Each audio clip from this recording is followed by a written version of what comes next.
You know, the cardboard box sitting on your porch right now is actually, well, it's a better predictor of the economy than the stock market. Welcome to our deep dive. Today we're looking at a massive report on India's packaging industry, and our mission is to reveal why the humble wrapper is like a secret cheat code for understanding India's economic future. It really is a cheat code. I mean, it's a leading indicator. Think about the basic mechanics of consumption, right?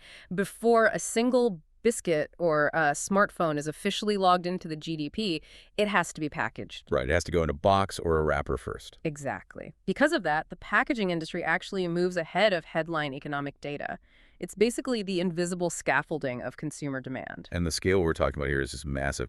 The report sizes India's packaging market at 5.4 trillion rupees today, and it expects it to rocket to 8.3 trillion by the 2030 fiscal year. Yeah, that's a staggering jump in just a few years. Right. But what stands out to me isn't just the sheer size, it's the gap in penetration. India currently uses only 13 to 16 kilograms of plastic packaging per person per year. For context, China is at 40 to 50 kilograms, and the U.S. is way up at 110 to 115. Which points to a massive runway for growth. We're looking at a structural shift here, not a cyclical one. Meaning this isn't just, a temporary spike because the economy is having a good year. Right, exactly. It's a permanent change in how society lives and shops. India is crossing that crucial $2,000 per capita income threshold right now. So what does that actually look like on the ground? Like for an average person? Well, a family might stop at the local market, but instead of buying loose staples scooped out of a 50-kilo burlap sack, they're buying sealed, branded 1-kilo bags. Oh, wow. Yeah, so when you multiply that seemingly minor shift in habits across 1.5 billion people, you get an absolute explosion in volume. And because of rapid urbanization and the e-commerce boom, the role of that packaging is fundamentally changing too. it can't just be a passive container anymore. Exactly. It operates as a logistics enabler now. It has to be tamper-proof, incredibly durable for transit, and, well, optimized for returns. But wait, if the sheer volume of what we're wrapping is exploding and it has to be highly durable, aren't we sprinting toward an environmental disaster? I mean, the source notes rigid plastics, things like shampoo bottles, are growing at over 10% a year. Yeah, they are, though flexible plastic remains the dominant workhorse. But this actually brings us to a massive sustainability paradox. Okay, I'm listening. So if you look at the carbon footprint per typical pack, flexible plastic and paper actually have the lowest emissions. We're talking about 45 grams of CO2. Wait, really? Just 45 grams? Yeah, and compare that to heavy traditional materials like glass, which sits at a staggering 750 grams of CO2. Wait, hold on. We are constantly told plastic is the ultimate villain, right? Yeah. And glass is the premium, eco-friendly choice. Yeah. But you're telling me flexible plastic emits a tiny fraction of the carbon that glass does.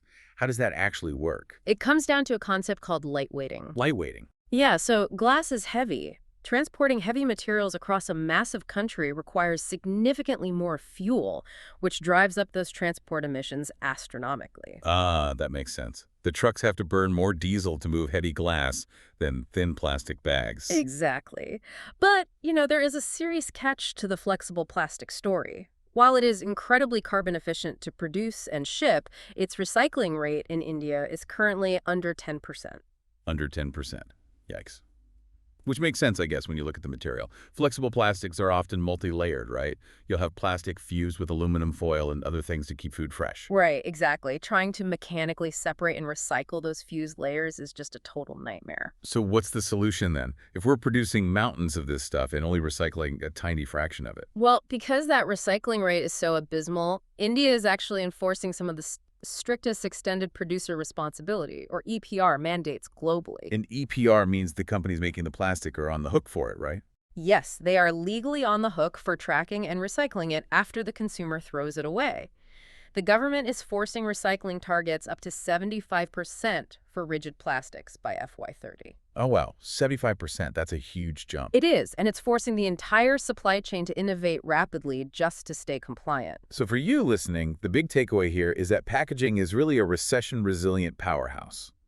It has quietly attracted $5.6 billion in investments over the last decade. Yeah, because it's no longer just about enclosing a product. It's about delivering core business value. And looking ahead, the source highlights a major shift towards smart packaging. Smart packaging, like what? Chips in the cardboard. Basically, yeah. We are moving rapidly from a passive wrapper to an active, trackable piece of technology, one that monitors things like freshness, location, and authenticity in real time. Which leaves you with a thought to mull over the next time a delivery box lands on your doorstep. It really shifts your perspective. As consumer-centric design evolves, at what point does the wrapper actually hold more data and become more valuable than the product inside it? Mutual fund investments are subject to market risks. Read all scheme-related documents carefully.